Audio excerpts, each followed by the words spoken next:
Hello students, today I will explain a new topic for class 7 and 9 students. So our topic is weather. In this chapter we will learn about the different elements of weather in detail as I mentioned.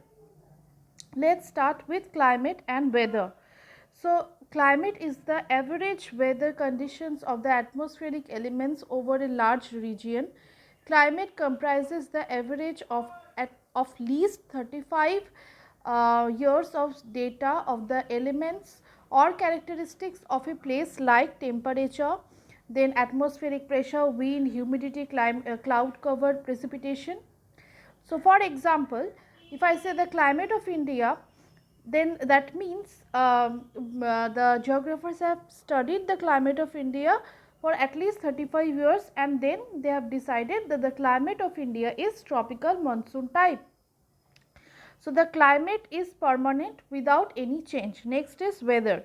Now the weather of a place always changes. For example, it may be shiny in the morning, but it can be cloudy in the afternoon with heavy rainfall. So it can change. So the weather is the condition of the atmosphere over a small area, generally 24 hours to 1 week. The weather of a place always change. Next we will learn about insolation and terrestrial radiation.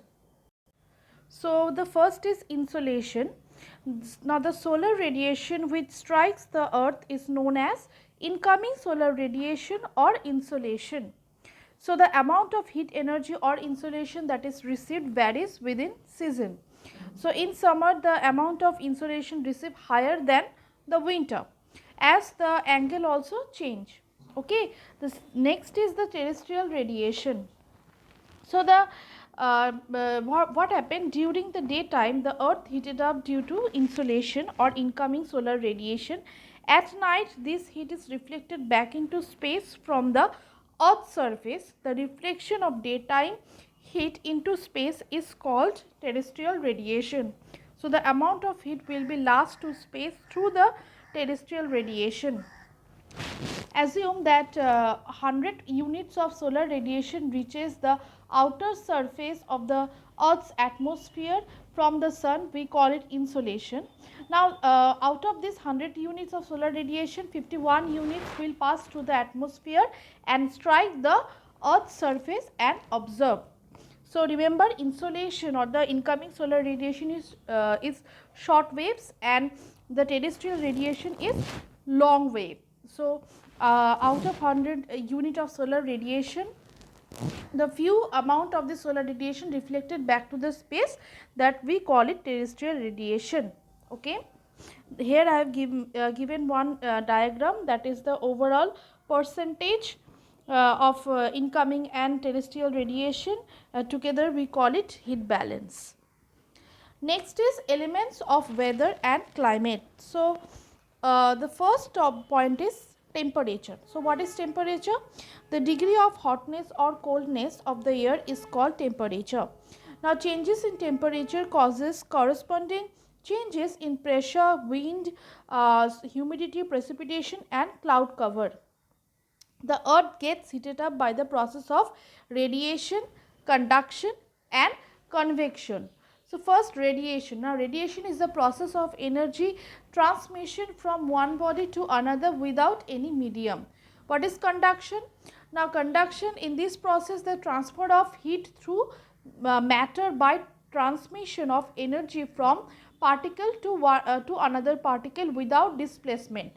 And convection, the process of heat transfer in a gas or liquid in which the warmer parts move up and the colder parts move down. So these are the three processes by which our earth's surface heated up. Okay, now we will learn about there are certain factors which determine the temperature. The first point is latitude. So how latitude determine the temperature? As you can see here, the temperature decreases as we move away from the equator because of the curved feature of the earth.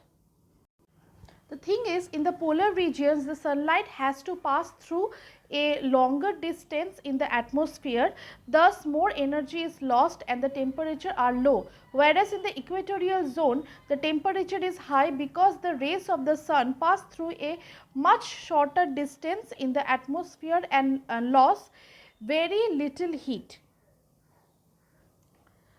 Our next point is altitude. So, the temperature always decrease if the height increase. So, the temperature usually decreases by 1 degree Celsius for every 165 meters of ascent. This we call it normal lapse rate. That is why you see the plain area temperature is higher than the mountain area. Okay.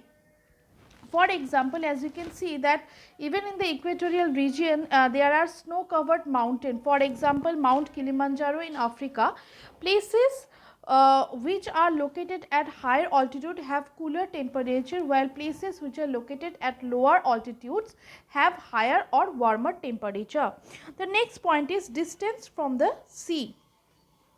So, the places near the coastal areas are cooler in summer in comparison to places lying inland or away from the sea, even though they are at the same latitude or altitude. For example, if you see the places near the sea, they have temperate climate or maritime climate where the temperature is neither too high nor too cold, whereas the places which are interior side or far away from the ocean is experience continental climate or extreme climate. That means the temperature is either too high or too low.